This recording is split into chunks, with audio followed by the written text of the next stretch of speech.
और स्वागत है आप सभी का हमारे इस स्पेशल डीप डाइव क्लास में। मैं आज की इस लाइव क्लास में आप सभी के साथ एक को टीचर के रूप में जुड़ रही हूँ। और मैं भी इस शानदार सेशन के लिए पूरी तरह से तैयार हूँ।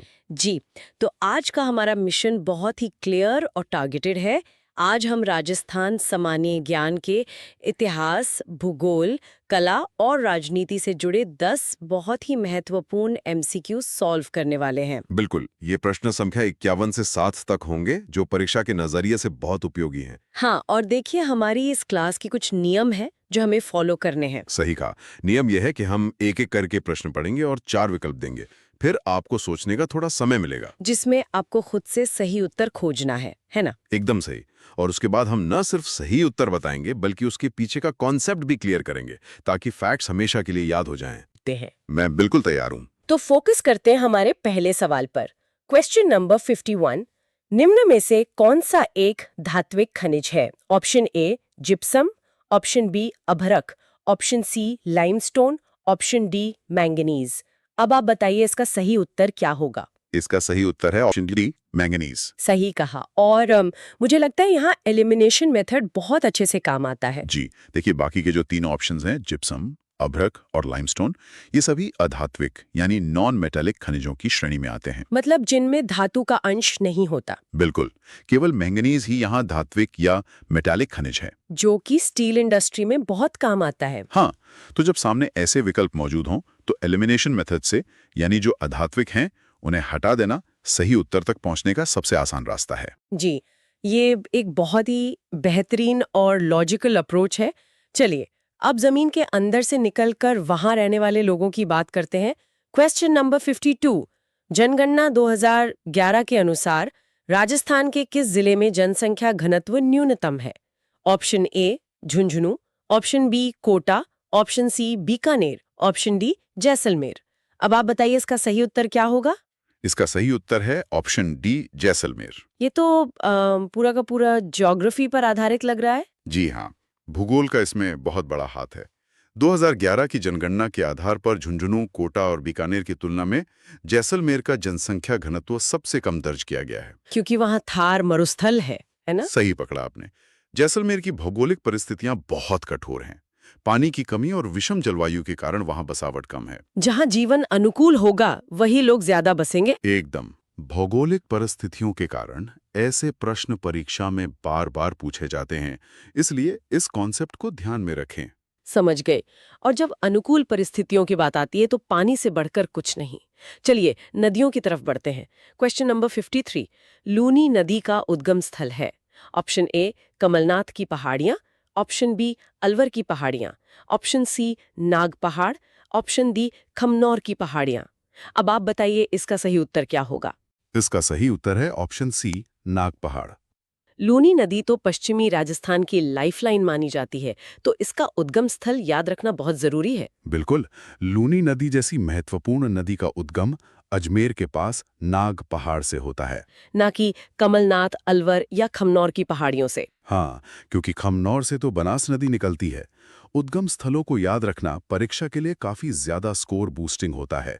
ऐसे फैक्ट्स सीधे नंबर दिलवाते हैं। ये बिल्कुल क्लियर है।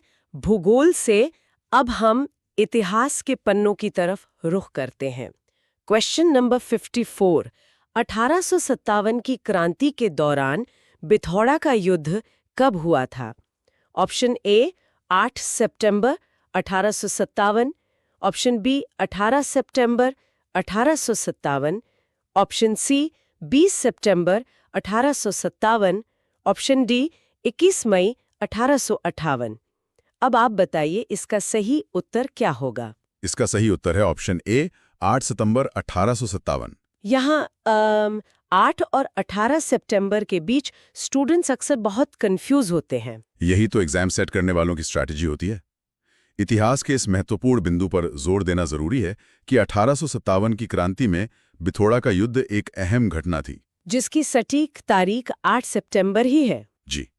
परीक्षार्थी अक्सर 8 और 18 के बीच इसलिए कंफ्यूज होते हैं क्योंकि ठीक 10 दिन बाद 18 सितंबर को चेलावास का युद्ध हुआ था। तारीखों का क्रम और वर्ष अच्छे से याद कर लेना चाहिए। ये इन डेप्थ जानकारी सच में बहुत फायदेमंद है। इतिहास के इन उथल-पुथल वाले पन्नों से निकलकर अब हम राज्य व्यवस्था पर आते हैं। Question number 55। निम्न में से कौन सा राज्य मानवाधिकार आयोग का कार्य नहीं है? ऑप्शन ए, किसी भी कारागार का दौरा। ऑप्शन बी, मानवाधिकारों के उल्लंघन के बारे में स्वयं पड़ताल। ऑप्शन सी, मानवाधिकारों के उल्लंघन पर दंडित करना। ऑप्शन डी, मानवाधिकारों के संरक्षण की समीक्षा करना। अब आप बताइए इसका सही उत्तर क्या होगा? इसका सही उत्तर है ऑप्शन सी, मानवाधिकारों के उल्लंघन पर दंडित करना। पॉलिटी का ये सवाल बहुत ही ज्यादा कंसेप्चुअल है। सही कहा, ये एक परफेक्ट कंसेप्चुअल सवाल है। इस एक सवाल से बाकी 3 ऑप्शंस पढ़कर हम पूरा आयोग समझ सकते हैं। जैसे कि आयोग जेल का दौरा कर सकता है और स्वयं पड़ताल भी कर सकता है। हाँ, और नियम कानून की समीक्षा भी कर सकता है, लेकिन उसे किसी को दंडित या पनिश करने का अधिकार नहीं है। क्योंकि दंड देने का काम तो न्यायपालिका का है ना? एकदम सही। शक्तियों के पृथक्करण के नियम के अनुसार आयोग एक वॉचडॉग है, जज नहीं। इसी तरह विकल्पों से ही आपका पूरा विषय तैयार हो जाता है। ये लॉजिक समझना बहुत जरूरी है, सिर्फ रटने से काम नहीं चलेगा। चलिए अब राजस्थान की कला और संस्कृति की तरफ बढ़ते हैं। Question number 56। मोलेला का संबंध किस कला से है? ऑप्शन ए, चित्रकला। ऑप्शन बी, मूर्तिकला। ऑप्शन सी, शिल्पकला। ऑप्शन डी, संगीत कला। अब आप बताइए इसका सही उत्तर क्या होगा? इसका सही उत्तर है ऑप्शन बी, मूर्तिकला। मोलेला तो राजसमंद जिले का वो प्रसिद्ध गांव है जो अपनी मिट्टी की कला के लिए जाना जाता है। जी हाँ, कला एवं संस्कृति से जुड़े इस तथ्य को हमेशा ध्यान रखें कि मोलेला का नाम आते ही आपको मूर्तिकला, विशेषकर टेराकोटा याद आना चाहिए। इसका चित्रकला या संगीत से कोई सीधा संबंध नहीं है। बिल्कुल नहीं। पकी हुई मिट्टी से बनी इन मूर्तियों को जीआई टैग भी मिला हुआ है। परीक्षा में सीधा सवाल बनता है इस पर। ये सच में एक अद्भुत कला है। कला से वापस राजनीति के एक फैक्चुअल पॉइंट पर चलते हैं। Question number 57। राजस्थान विधानसभा के कितनी बार मध्यावधि चुनाव हुए हैं? ऑप्शन ए 2 बार, ऑप्शन बी 3 बार, ऑप्शन सी 4 बार, ऑप्शन डी 5 बार। अब आप बताइए इसका सही उत्तर क्या होगा? इसका सही उत्तर है ऑप्शन ए, 2 बार। ये तो एक सीधा तथ्यात्मक यानी फैक्चुअल प्रश्न है। हाँ, राजनीति विज्ञान के दृष्टिकोण से ये बिल्कुल सीधा फैक्ट है कि राजस्थान के राजनीतिक इतिहास में विधानसभा के मध्यावधि या मिड टर्म चुनाव केवल 2 बार ही हुए हैं।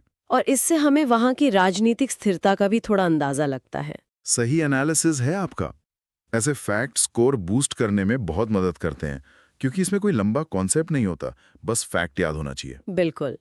चलिए अगले सवाल की ओर बढ़ते हैं, वापस कल्चर की दुनिया में। Question number 58। गवारी एक लोक नाट्य है जो किसकी कहानी पर आधारित है? Option A, Heer Ranjha. Option B, Krishna Kans. Option C, Laila Majnun. Option D, Shiv Bhasmasur. अब आप बताइए इसका सही उत्तर क्या होगा? इसका सही उत्तर है option D, Shiv Bhasmasur. Art and culture का एक और बहुत ही शानदार प्रश्न। जी, और स्टूडेंट्स को ये ध्यान रखना चाहिए कि गवारी लोकनाट्य का मुख्य आधार शिव और भस्मासुर की पौराणिक कथा है। इसको बाकी सामान्य प्रेम कथाओं जैसे हीर रांझा से या कृष्ण कंस से अलग करके याद रखना चाहिए। एकदम सही कहा। ये मेवाड़ क्षेत्र का एक बहुत लंबा और कठिन अनुष्ठान है जिसमें धार्मिक आधार बहुत मजबूत है। बहुत इंटरेस्टिंग। अब देखते हैं प्रथम नियुक्तियों से जुड़ा एक सवाल। Question number 59। राजस्थान के प्रथम राज्य निर्वाचन आयुक्त कौन थे? Option A, Amar Singh Rathore. Option B, Navneet Roy. Option C, Krishna Kumar Goyal. Option D, Inderjeet Khanna. अब आप बताइए इसका सही उत्तर क्या होगा? इसका सही उत्तर है option A, Amar Singh Rathore. Exam point of view से प्रथम नियुक्तियां हमेशा अहम होती हैं। बहुत अहम होती हैं। जब भी किसी नई संस्था का गठन होता है तो उसके पहले प्रभारी को याद रखना जरूरी होता है। तो राज्य निर्वाचन आयोग के पहले आयुक्त के रूप में अमर सिंह राठौर जी का नाम हमेशा टिप्स पर होना चाहिए। जी बिल्कुल, ये डायरेक्ट फैक्ट है जो परीक्षा में आसानी से नंबर दिला सकता है। और अब हमारे इस लाइव सेशन के आखिरी प्रश्न पर आते हैं। Question number 60। निम्न में से कौन सा युग्म गलत है? ऑप्शन ए, सीताबारी मेला, बारन जिला। ऑप्शन बी, कैला देवी मेला, करौली जिला। ऑप्शन सी, भर्तृहरि मेला, अलवर जिला। ऑप्शन डी, कपिल मुनि मेला, झालावाड़। अब आप बताइए इसका सही उत्तर क्या होगा? इसका सही उत्तर है ऑप्शन डी, कपिल मुनि मेला, झालावाड़। ये सवाल एक सच में स्मार्ट स्टूडेंट की पहचान करता है। बिल्कुल, क्योंकि गलत युग्म तो ऑप्शन डी है, लेकिन एक अच्छे विद्यार्थी की तरह बाकी 3 विकल्पों से हमें फैक्ट्स याद करने चाहिए। जैसे सीताबारी मेला बारण में लगता है, ये बिल्कुल सही है। हाँ, और कैला देवी का मेला करौली में बढ़ता है। और भर्तृहरि का मेला अलवर में। सही कहा। यही इस प्रश्न से सीखने वाली सबसे बड़ी बात है। और जहां तक कपिल मुनि मेले की बात है, वो झालावाड़ में नहीं बल्कि बीकानेर में लगता है ना? एकदम ठीक। तो इस तरह एक सवाल से आपने 4 अलग-अलग मेलन और उनके जिलों को कवर कर लिया। ये टेक्निक पढ़ाई को सच में आसान बना देती है। तो इन 10 सवालों का MCQ 51 से 60 तक का ये डीप डाइव सेशन बहुत ही शानदार रहा। मुझे भी इस सेशन में बहुत मजा आया। हमने देखा कि कैसे हमने केवल सही उत्तर नहीं रटे, बल्कि गलत विकल्पों का विश्लेषण करके अपने कॉन्सेप्ट्स मजबूत किए हैं। हाँ, और यही सबसे जरूरी है। और मैं सभी स्टूडेंट्स को ये याद दिलाना चाहता हूँ कि असली ज्ञान रटने में नहीं, बल्कि क्यों और कैसे को समझने में है, जैसे मानवाधिकार आयोग वाले प्रश्न में हमने देखा था। संख्या और कला पर चर्चा की। कभी सोचकर देखिएगा कि क्या किसी क्षेत्र का भूगोल, जैसे जैसलमेर का जनसंख्या घनत्व या लूनी नदी का बहाव, वहां की स्थानीय कलाओं जैसे मोलेला को किसी न किसी रूप में प्रभावित करता है। इस पर विचार जरूर कीजिएगा। ये भूगोल और कला का आपसी कनेक्शन समझने का बहुत ही गहरा विचार है। जी, तो उम्मीद है कि इस क्लास से आपको नया नजरिया मिला होगा। ऊर्जा और लगन के साथ ऐसे ही आगे बढ़ते रहिए। हम जल्दी ही मिलेंगे अगले सेशन में। तब तक के लिए धन्यवाद।